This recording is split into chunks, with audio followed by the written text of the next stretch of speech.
These are true tools that we can walk in front of our camera with. You want to do it again? You want to see me do it again? This guy's going to walk in front of us again. You want to see me do it again?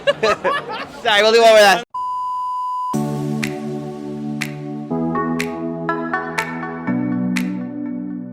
If this bag is any indicator, then this girl has a lot of great insight. This is my buddy, I Love Qatar. Oh, really? That's who I am now? There's a tech ninja over there, so let's sneak up on him. Hey, tech ninja! You should do an S23 review, but shot on a S23 Ultra. S23 Ultra. Someone's taking over the mic, so go ahead. Yeah, you take the microphone. I'll take the microphone. Do you like my long answers? Yes, I love your long answers. I'll keep them all in. I'm really scared right now because these two like to bully me a lot. And I have decided to interview them together. Hey guys, I'm MICHAELJOSH from GadgetMatch here at Unpacked 2023. We're here at the Experience Zone, and as can be expected, it's a madhouse. So let's go find some YouTubers and see what they think about the new Galaxy S23 series. Oh, I thought it was really awesome. I think that they're not really big leaps forward because last year was the leap. Right now we're just getting those little steps forward to perfect the formula, and I think that's a good thing. I love the fact that the S23 is a small little powerhouse. You know, they didn't differentiate between the 23 and the Plus. Team small hands. Team small hands. We had to go and play with the Ultra. I just love how the flatter sides feel in the hand. Feels really good to use. I think it's a good update, especially if you're coming from like an S21 or S20. Between 22 and 23 is not a lot of things that are different, but I think if you're in the market for a new phone right now, I think this is definitely a good choice. I mean, it's a very interesting device because I think a lot of people might look at it and go incremental. I love the newest front camera. It's like 12 megapixel, right? AI object aware engine brings the selfie next level. Moments later. We've made it to the Galaxy Experience Center here in SF, and we're about to pick up our review devices. Come on, let's get in line. Hey guys! Hi there!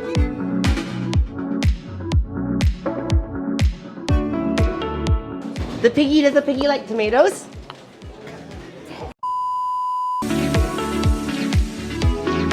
I'm gonna age myself here, but we met when you were like 14 years old at an Unpacked event. Yeah. How many years ago was that? Okay, I'm 21 now, so that was 7 years ago? 7 years ago? You just can't wait for me to die, can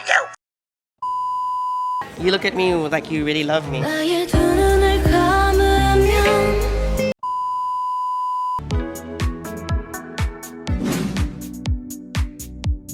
A lot of people are criticizing the design. I adore the design as it is. Like, I didn't really want it to change. If anything, just make it thinner. That design is so minimalistic and so hot. And you got different colors. There's a way to differentiate. So I'm good. I like what I see. I think it looks iterative, but I think there's a little more to it once you kind of get close up, and you can do that really well with this phone. Everything feels, and I think everybody's saying this, it's a bit iterative. It feels like it's just a minor kind of a bump.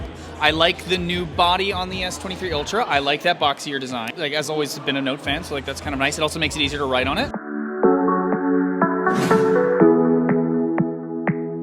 You know, they made it a point to say Snapdragon 8 Gen 2 for Galaxy. You know, there are rumors that they might overclock it or bump up the speed. I thought that was kind of interesting. They're doing a custom version of their chip. We'll see what happens when we get our hands on it. That Snapdragon 8 Gen 2 is a beautiful chipset. Snapdragon 8 Gen 2 for Galaxy. Yes, for Galaxy. Faster clock rate, right? And also improved CPU, GPU, all that fun stuff. Is this the best Android device for gamers? Don't quote me yet because I haven't tested it out yet, but if it holds as well as other Snapdragon 8 Gen 2 family devices, then this might be the best gaming smartphone. Might. Gotta check it out first though.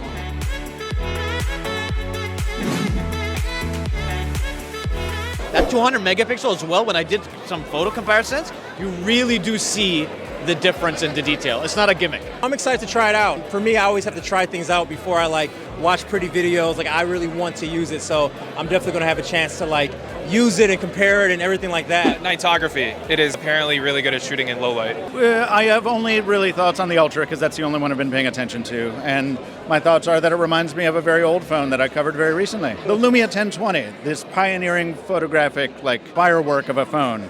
This probably is not going to be as significant as the 1020, but it does have a 200 megapixel sensor, which does interest me. I think that if it's practical for everyday use, I think it would be good. The file sizes weren't too huge. It did take a little long to process. I don't know if you noticed that, but I think that it could be huge for landscape photography. And what about nightography? Does that excite you? It does, especially if they cleaned up the noise. And also the 2.5x OIS, I think that's going to go a long way, especially with stuff like Super Steady, because I like running around with a camera. 200 megapixels is either going to be like amazing or very questionable. I feel like the main thing is going to be low light performance. So I feel like actually testing that and seeing if like there are focus issues will be huge. That is probably the highlight that everybody's going to talk about. But I think it's more than that. It's the AI processing, that post-processing. I think the camera is going to be really good. People always talk about the camera bump, and I'm like, just give me more camera, because I'd rather performance over like a little bit thinner of a phone. Right. I don't think 200 megapixels is important. I'd rather a bigger sensor. I've noticed that the processing, because I've used the phones already, because I got to use them in Korea, the processing is different. Like the shadows are a bit brighter, the colors are a little better. So like there's a lot of software side that I think, and this probably has to do with the chipset and everything else that's in there.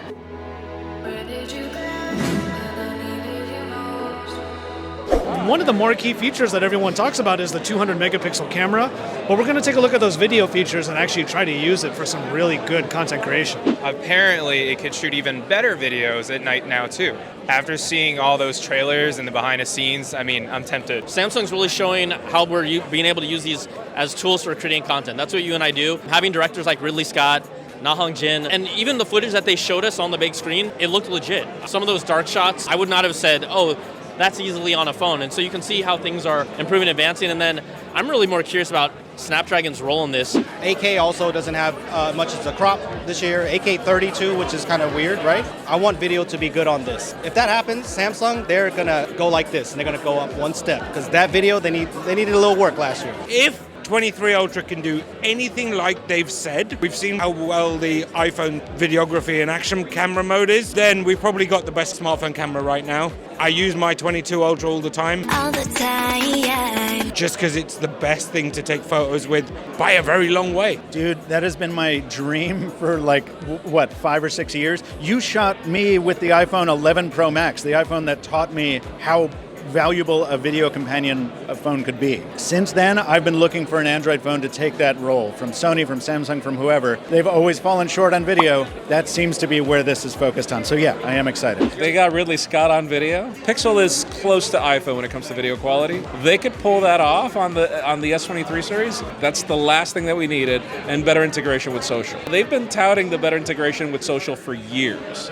Still not there. I don't ever have a main phone, but I will take it out more often with me. Yes, if it can do, especially the video side, that would be really nice. Because traditionally, iPhones have done better on video than a lot of the Android phones. Photos, maybe the other way around. If it can do what they say, I might grab the S23 Ultra instead of an iPhone for video.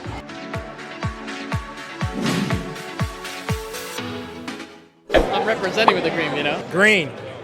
Green. Everything's green. Lavender is the best. Isn't it cute? It's really lovely. It's subtle, but it still has that touch of like pink and purple. And I like the finishing too. I like the lilac, the purple, but it's not purple enough for me. So I think this year, I'm just going for the cream. Me too. And there comes a giant fish! Me too, right? That said, some of their exclusive colors are bloody fantastic. Which you can only find on Samsung.com, so you should check them out. And make sure you go through his links. Yes, use my links down below. I asked for cream, but holding this lavender is kind of nice. Can we be real for a second though? These colors are boring as hell. Give us a Galaxy S10 or Galaxy Note 10 CD-ROM backing. Give us a blue with a yellow S Pen. Do you know that all S Pen colors are black regardless of what phone you get? Yeah, boring as hell except for the end cap, which is like, coded to match the case. But like, it took a color that was interesting and brought the saturation down by 90%. I want that royal blue with the yellow S Pen. Let's have fun again. Yeah. Let's make phones. Let's make some funs again. Damn, I messed it up, but keep it out. Of course, it's the green, man. Green, baby. Green too, but I'll take a lavender. What? I mean, somebody's shaking his head over there. Brian Tong, what's up? Oh yeah, that's the right color, lavender. That's what I just said, fool. But honestly, the green is like going back to Singala. In the jungle, just push away the leaves. You can see that green warfare. It's fine, it's sexy. Oh, baby. Oh, a surprise appearance by Colonel Singala. I am so honored and so scared at the same time. I've got to go, guys. Cream.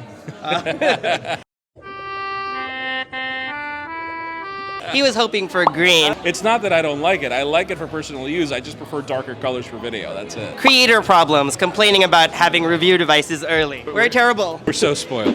Cream or lavender? Because I feel like black is the hardest to shoot. So anything but black and we're showing. See, it's not just us. You got the cream one. Did. Which color were you hoping for? You know, I do like Phantom Black, but I'm glad I didn't get it because it doesn't show up well in photos. So as much as I want that, I want good content. So that's my thing. All right, that was YouTubers react to the Samsung Galaxy S23 series. I think the last time I did this was for the Note like many years ago. I stopped doing it, so let me know if you'd like to see more of these videos on this channel. I think the consensus has been pretty much the same. It looks iterative, but the cameras are very exciting. And of course, the proof is going to be in the pudding or in the sample photos and videos, which we are about to do. We've actually picked up our review device. We have one here. So I'm gonna go and shoot that review video. Make sure you're subscribed to this YouTube channel and hit that bell icon so that you get notified as soon as we publish. Follow me on social media for all the behind the scenes fun stuff and some sample photos maybe. And for news and updates, make GadgetMatch.com your daily habit. From here in San Francisco, I'm MICHAELJOSH. Thanks for dropping by.